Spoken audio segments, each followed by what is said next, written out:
Olá, meus amigos e meus irmãos, tudo bem com vocês? Que a graça de nosso Senhor Jesus Cristo, o amor de Deus o Pai, a comunhão do Espírito Santo sejam com todos vocês. O tema de hoje é Deus não esquece de seus filhos. E o texto de hoje encontra em Juízes capítulo 13. Mas antes de continuar, gostaria de pedir a sua ajuda. Dê um like, se inscreva no canal e ative as notificações. Bom, vamos orar? Bendito és tu, Senhor, nosso Deus, Rei do Universo.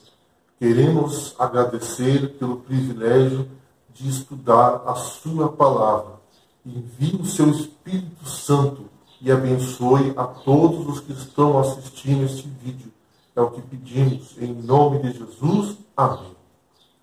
Por não terem terminado de conquistar a terra de Canaã e se misturado e feito aliança com povos da terra, Israel se afastou de Deus e foi adorar os deuses de seus vizinhos. Transgrediram a aliança e perderam a proteção divina. Quando a opressão dos inimigos se tornou insuportável, os israelitas chamaram a Deus por ajuda, e Deus nunca se esquece de seus filhos e está sempre pronto para socorrer aqueles que clamam por ajuda. Vamos ler Juízes 3, verso 7. Os filhos de Israel fizeram o que era mal perante o Senhor e se esqueceram do Senhor, seu Deus, e renderam culto aos Baalins e aos postes ídolos quando saiu da terra do Egito. Depois de caminhar 40 anos no deserto, o povo de Israel ocupou a terra de Canaã e passou a viver sob a orientação do Senhor. O povo de Israel não tinha conseguido expulsar todos os povos da terra de Canaã, fazendo aliança com eles e os forçando a trabalhos forçados. Mas, com o passar das primeiras gerações, eles se envolveram em idolatria. O povo se corrompeu e serviu aos deuses estranhos, dentre eles Baal e Astarote eram os mais conhecidos. Vamos ler Juízes 2, verso 13. Porquanto deixaram o Senhor e serviram a Baal e Astarote. Mas quem era Baal e Astarote? O Baal era filho de Dagon, o deus das sementeiras, e renascia por vezes na primavera, depois de morrer no outono, representando o ciclo da fertilidade. Baal era o deus cananeu da chuva. Era popular porque a água da chuva tinha importância crucial para a fertilidade agrícola. 1 Reis, capítulo 17 e 18. Que produzia sustento, prosperidade e riqueza. Aqueles que acreditavam nos Baalins achavam que viam evidência de tais deuses nos ciclos da natureza. Como estavam associados à fecundidade, era acompanhado normalmente pela deusa da sensualidade, Astarote, sendo-lhe oferecido verdadeiros orgias. O culto a esses deuses incluía também sacrifício humano, a preparação de bolos sagrados e exercícios brutais. Na Bíblia é frequente a menção a esse Deus, em cuja idolatria os israelitas frequentemente caíam. E hoje, nós somos diferentes dos israelitas do passado? Não. Vamos ler Tiago, capítulo 4, verso 4. Infiéis, não compreendeis que a amizade do mundo é inimiga de Deus? Aquele, pois, que quiser ser amigo do mundo, constitui-se inimigo de Deus. A palavra revela que há dois senhores, referindo-se primeiramente ao poderoso Deus e Pai, que tudo criou, e ao Deus Baal ou Mamon. Esse Deus induz os seus amigos e seguidores a praticarem as obras da carne, prazeres pelas coisas mundanas. Gálatas 5, 19 até o 21. Faz com que os prazeres e os deveres mundanos se tornem prioridades e deixam as coisas de Deus em segundo plano. Quem tem ganhado mais sua atenção? As programações do mundo ou de Deus? Quantas vezes você para, durante o dia, para conversar com Deus? Pensar nas coisas de Deus? Você tem atendido mais quem? A vontade de Deus ou a sua vontade para satisfazer os seus desejos? Saiba que quem você mais atende é aquele de quem você é amigo e quem é teu Senhor. Os israelitas entraram em promiscuidade espiritual, relacionando-se com outras divindades que não o Senhor, e dessa forma quebraram a aliança exclusiva com ele. Vamos ler Deuteronômio, capítulo 28, 13 e 14? O Senhor te porá por cabeça e não por cauda, e só estarás em cima e não debaixo, se obedeceres aos mandamentos do Senhor teu Deus, que hoje te ordeno para os guardar e cumprir. Não te desviarás de todas as palavras que hoje te ordeno, nem para a direita, nem para a esquerda, seguindo outros deuses para os servires. E dessa forma, tendo os filhos de Israel tomado a fazer o que era mal perante o Senhor, este os entregou nas mãos dos filisteus por 40 anos. Juízes 13, versículo 1. Os filisteus eram um povo gentil que ocupava a costa sul da Palestina, nos tempos bíblicos. O território ocupado pelos filisteus era chamado de Filistia, ou simplesmente terra ou região dos filisteus. Os filisteus saíram de Casuim, da descendência de Misraim, filho de Cã e filho de Noé. Gênesis capítulo 10, versos 13 e 14. Era um povo bélico que migrou para a região litorânea do sul de Canaã, pela área em volta do mar Egeu, perto da Grécia. O monopólio filisteu sobre os utensílios de ferro lhes dava forte vantagem militar. Vamos ler Deuteronômio 29:1. São estas as palavras da aliança que o Senhor ordenou a Moisés que fizesse com os filhos de Israel na terra de Moabe, além da aliança que fizera com eles em Horebe, por desobedecer às ordens de Deus e quebrar sua aliança. Os juízos de Deus caíram sobre os israelitas. Os filisteus oprimiram os israelitas por 40 anos e a idolatria do povo aumentava, mas havia uns poucos que eram fiéis ao Senhor, e esses clamavam ao Senhor por livramento. Sem ninguém para os libertar, Deus precisaria levantar alguém para socorrer seu povo. Mas hoje nós não somos diferentes do povo de Israel daquele tempo. Nos afastamos de Deus, vivemos uma religião de fachada e nos envolvemos com as coisas deste mundo. Vamos ler Romanos 12, verso 2. E não vos conformeis com esse século, mas transformai-vos pela renovação da vossa mente, para que experimenteis qual seja a boa, agradável e perfeita vontade de Deus. O que entristece o coração de Deus é que quando tropeçamos no pecado, fugimos da presença dele, ao invés de irmos até ele. Em meio da ampla apostasia, os fiéis adoradores de Deus continuaram a pleitear com ele o livramento de Israel. Posto que não fossem aparentemente atendidos, embora ano após ano o poder do opressor continuasse a repousar mais pesadamente sobre a terra, a providência de Deus lhe estava preparando auxílio. Mesmo nos primeiros anos da opressão dos filisteus, nascera uma criança por meio da qual era desígnio de Deus humilhar a força daqueles poderosos adversários. Vamos ler Juízes capítulo 13, verso 2. Havia um homem de Zorá, da linhagem de Dan, chamado Manoá, cuja mulher era estéril e não tinha filhos. À beira do território montanhoso sobranceiro, a planície da Filístia, achava-se a cidadezinha de Zorá. Ali morava a família de Manoá, da tribo de Dan, uma das poucas casas que, em meio da deserção geral, permaneceram fiéis a Jeová.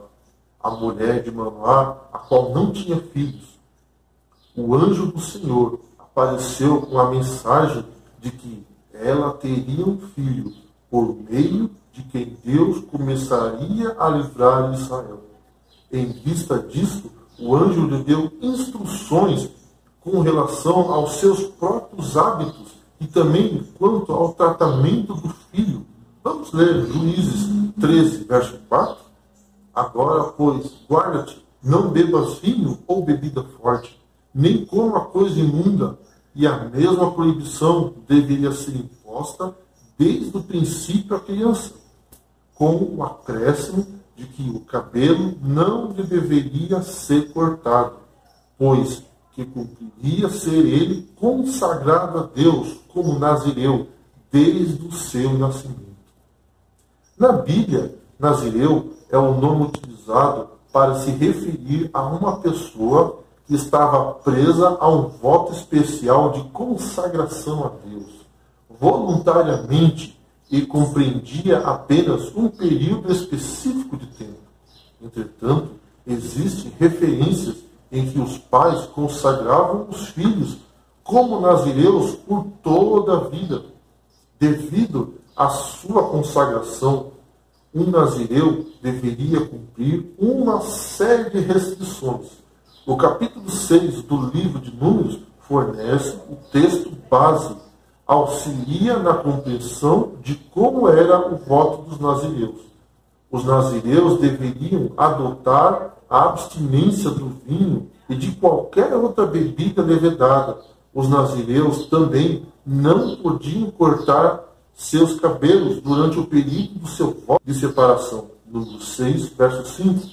Quem fazia este voto de nazireado não podia aproximar-se de um cadáver, nem mesmo se fosse de seu parente mais próximo. Durante o voto dos nazireus, aproximar-se de um cadáver implicava em sua contaminação. Número 6, verso 6. Ao término o período do seu voto, o nazireu deveria obedecer a um procedimento especial. Nesse procedimento, diversas ofertas e sacrifício prescrito deveriam ser oferecidos. Além disso, o nazireu também tinha que raspar sua cabeça e queimar os cabelos cortados sobre o altar. Todo o processo era devidamente levado a efeito pelo sacerdote. Número 6, 3 a 21. Após todo o procedimento ser concluído, o nazireu ficava livre do voto. Vamos ler Juízes 13, verso 5. Porque eis que tu conceberás e dará à luz um filho, sobre cuja cabeça não passará navalha, porquanto o menino será nazireu consagrado a Deus, desde o ventre de sua mãe. E ele começará a livrar a Israel do poder dos filisteus. Inclusive a mãe de Sansão se consagrou para ter um filho saudável, físico e emocional e espiritual. Muitos dos que usaria como seus instrumentos foram desqualificados ao nascer pelos maus hábitos praticados anteriormente pelos seus pais. Quando o Senhor quis suscitar Sansão como libertador de seu povo, recomendou à mãe hábitos de vida corretos antes do nascimento de seu filho. Ao instruir essa mãe, o Senhor deu uma lição a todos aqueles que viriam a ser mães até o final dos tempos. Se a esposa de Manoá seguisse os costumes prevalecentes, seu organismo teria ficado enfraquecido pela violação das leis da natureza. E seu filho teria sofrido, junto com ela, a penalidade da transgressão. Aquele que observa a simplicidade em todos os seus hábitos, restringindo o apetite e controlando as paixões, conservará suas faculdades mentais fortes, ativas e vigorosas, ágeis para receber tudo o que exija pensamento ou ação. Vamos ler 1 Coríntios 6, o verso 19 e 20? Acaso não sabeis que o vosso corpo é santuário do Espírito Santo que está em vós, o qual tendes da parte de Deus e que não sois de vós mesmos? Porque foste comprado por preço. Agora, pois, glorifica a Deus no vosso corpo. Os pais de hoje precisam aprender a ouvir a Deus. Eles sabem como educar por ser nosso Criador. Os filhos de hoje devem seguir as instruções dadas pelo Senhor em sua palavra, caso queiram viver os nobres planos divinos para a sua vida. O próprio Deus tem interesse na educação dos filhos de cada casal, inclusive nos dias atuais. Por isso, o Espírito Santo revelou essas verdades no texto sagrado.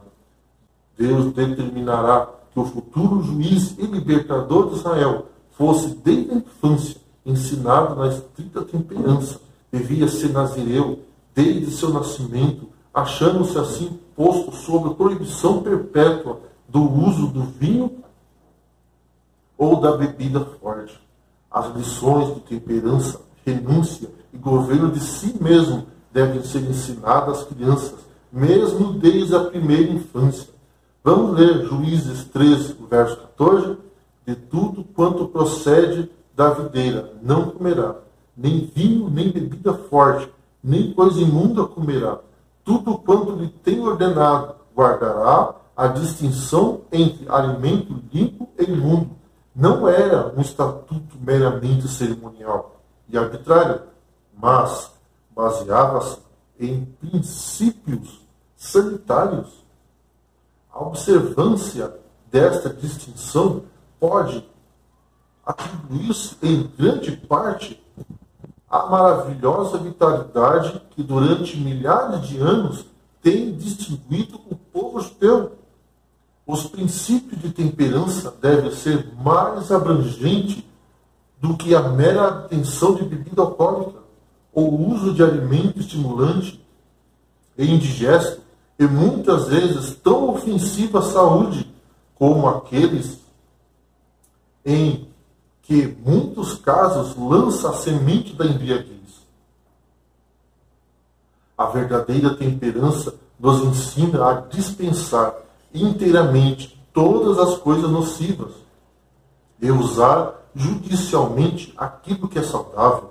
O corpo deve ser servo da mente e não a mente serva do corpo. Vamos ler Juízes 13, verso 6? Então a mulher foi ao seu marido.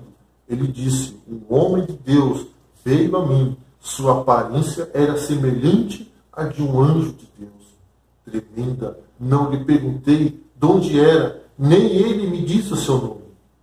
Ela correu contar ao seu marido os detalhes que o anjo lhe passara.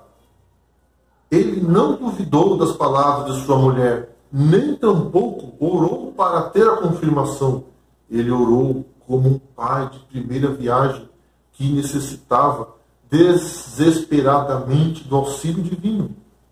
Sabemos que Israel aguardava a chegada do Messias, e o fato do nascimento de Sansão ter movido o céu para anunciar provavelmente encheu a expectativa do coração do velho pai.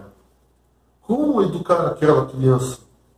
Qual seria o modo de viver do menino e seu serviço? Juízes 13, verso 12. Manoá orou ao Senhor, e vendo a sincera preocupação de Manoá, Deus ouviu a sua voz, e o anjo de Deus veio outra vez à mulher. Juízes 13, verso 9. Correndo para chamar seu marido, os dois se apressaram em comparecer perante o anjo do Senhor. A sua tremenda aparência lhe causou grande temor, mas, ao mesmo tempo, alegria e profunda gratidão. Vamos ler Juízes 13, o verso 17 e 18? Perguntou Manoá ao anjo do Senhor: qual é o teu nome? Para que quando se cumprir a tua palavra, te honremos? Respondeu-lhe o anjo do Senhor, ele disse: por que perguntas assim pelo meu nome, que é maravilhoso? As respostas quanto à identidade daquele mensageiro deveriam por si só revelá-lo. Ele respondeu: eu sou. Juízes 13, verso 11. Por que perguntas assim pelo meu nome, que é maravilhoso? Juízes 13, verso 18. Deus, através da sarça ardente, disse a Moisés: assim dirá aos filhos de Israel: eu sou, me enviou a vós outros. Êxodo 3, verso 14. Vamos ler Isaías 9, verso 6. Porque um menino nos nasceu, um filho se nos deu, o governo está sobre seus ombros, e o seu nome será Maravilhoso, Conselheiro, Deus Forte, Pai da Eternidade, Príncipe da Paz. Aquele homem de Deus que tinha a aparência de um anjo era, na verdade, o próprio Senhor Jesus, pré-encarnado. A aparição de Cristo àquela casa foi tão pessoal que até o convidaram para comer com eles.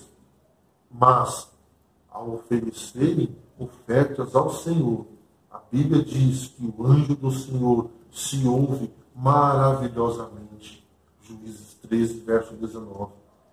Enquanto Manoá e sua mulher apenas observavam, Jesus estava diante de um símbolo de seu próprio sacrifício. Aquela oferta queimada representava a sua entrega por cada ser humano. E na chama daquele altar, ele subiu ao Pai, como um Deus que não via a hora de vir à terra cumprir sua missão e se fazer oferta por nós. Por isso, se ouve maravilhosamente. Juízes 13, verso 19. Diante da sombra que seria a sua própria entrega pela humanidade. Vamos ler 1 Pedro 2, 24. Carregando ele mesmo em seu corpo, sobre o madeiro, os nossos pecados, para que nós, mortos para o pecado, vivamos para a justiça. Por suas chagas fostes sarados. Em consequência do sacrifício de Jesus na cruz do Calvário e de sua ressurreição, os crentes estão mortos para o poder do pecado, a fim de que tenham toda a liberdade para viverem vida nova e se apresentarem a Deus perdoados e purificados pelo sangue do Cordeiro, que o Senhor Jesus fez, foi nos livrar do pecado que nos separava do Deus Pai. E além disso, ele nos livra de nós mesmos e de nossa consciência e deficiência. Para tanto, Jesus usava o amor, não a força. O mestre usava as palavras, não as armas. Ele não convencia ninguém, não. De outra sorte, ele causava reflexão nas pessoas. Ele abria os olhos do entendimento de seus circunstantes e seguidores. Pare de sofrer. Abandone tudo que te deixa longe de Deus. Abra o teu coração. Deixe Jesus entrar. Deus nunca se esquece de seus filhos. Mesmo que nós abandonemos a Ele, Ele faz tudo para te salvar. Deus enviou a Sansão para libertar os israelitas do poder dos filisteus. E Deus enviou seu Filho para livrar seu povo do poder do pecado. Vamos ler João 3,16. Porque Deus amou o mundo de tal maneira que deu seu Filho unigênito, para que todo o que nele crê não pereça, mas tenha a vida eterna. Não quer você hoje aceitar o convite de Deus e aceitar a Jesus como Salvador e Senhor de sua vida? Vamos ver. Bendito és tu, Senhor, nosso Deus, Rei do universo. Queremos entregar nosso coração a ti, Senhor. Perdoe nossos pecados e envie seu Espírito Santo para que ele nos guie e nos oriente, que mostra qual caminho devemos seguir. A ti, Senhor Deus, é o que pedimos, em nome de Jesus. Amém. Deus abençoe a cada